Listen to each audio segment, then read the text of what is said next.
BMC चुनाव का result, पहली बार बीजेपी का बीएमसी पर कब्जा। बीजेपी ने अजीत पवार की पार्टी को हराया। हार के बाद अजीत पवार की नेतृत्व पर उठने लगे सवाल।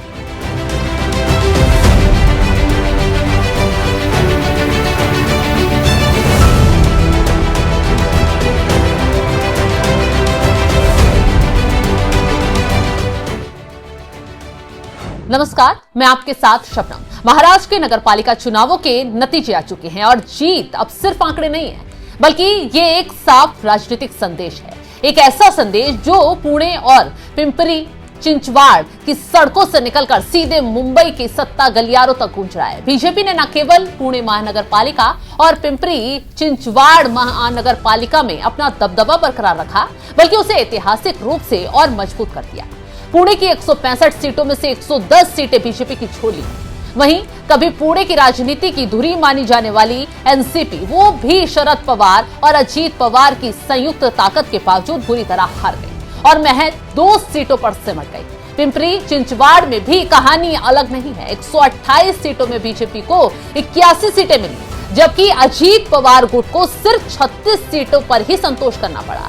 ये जीत इसलिए भी ऐतिहासिक है क्योंकि पहली बार बीजेपी ने इन दोनों नगर निगमों में अपने दम पर बहुमत हासिल किया। इसलिए कहा जा सकता है कि अब बीजेपी के लिए गठबंधन की बैसाखी इतिहास बन चुकी है।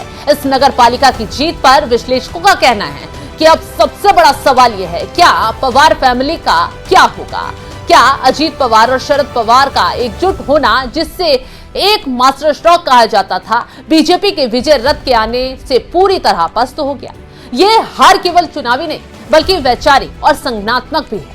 महायुति सरकार का हिस्सा रहते हुए बीजेपी के खिलाफ चुनाव लड़ना, उसी सरकार पर भ्रष्टाचार के आरोप लगाना, ये जनता को भ्रमित करने के बजाय उल्टा असर डाले। बीजेपी प्रदेश अध्यक्ष रविंद्र चव्हाण का ये बयान है कि हमें अजीत पवार को साथ लेने पर पछतावा है। इस बात का संकेत है कि अब बीजेपी किसी दबाव या मजबूरी की रणनीति नहीं कर रही है।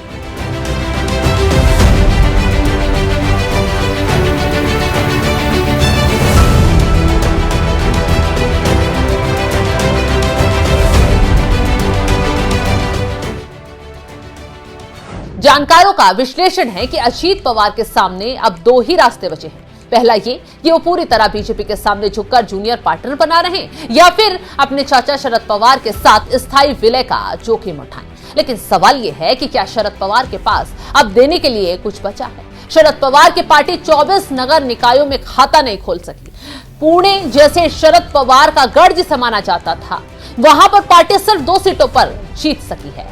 इसी को लेकर पार्टी का संगठन, जमीनी कार्यकर्ता निराश है। नेतृत्व को लेकर उम्र और रणनीति दोनों भ्रम है। राजनीतिक विश्लेषकों का कहना है कि बीजेपी के बढ़ते शहरी प्रभाव को देखते हुए दोनों एनसीपी गुटों का स्थायी रूप से एक हो जाना ठीक है। कार्यकर्ताओं के बीच भी अब एक ही मांग है, शांति। लेकिन क्या सिर्फ एकजुटता काफी होगी? अब जनता का भरोसा ही खिसक चुका है। इस जीत के साथ देवेंद्र फडणवीस ने यह साफ कर दिखाया कि महाराष्ट्र की शहरी राजनीति में वही सबसे बड़ा शहर है। संगठन, रणनीति और विकास, तीनों मोर्चों पर बीजेपी ने विपक्ष को मात दे दी है। बीजेपी ने एक स्पष्ट नीति अपनाई कि किसी भी मौजूदा विधायक या सांसद के रिश्तेदार को टिकट नहीं। दूसरा ये कि पुणे में बीजेपी ने अपने 97 मौजूदा पार्षदों में से 30 के टिकट काट दिए और उनकी जगह नए जमीनी और सक्रिय कार्यकर्ताओं को मैदान में उतारा। तीसरा, चुनाव से ठीक पहले बीजेपी ने एनसीपी, एसपी और कांग्रेस के प्रभावी नेताओं को अपने पाले में कर लिया। इससे विपक्ष का मनोबल टूटा और यह संदेश गया कि हवा किस दिशा में बह रही है। अब सबकी निगाहें हैं जिला परिषद चुनावों पर।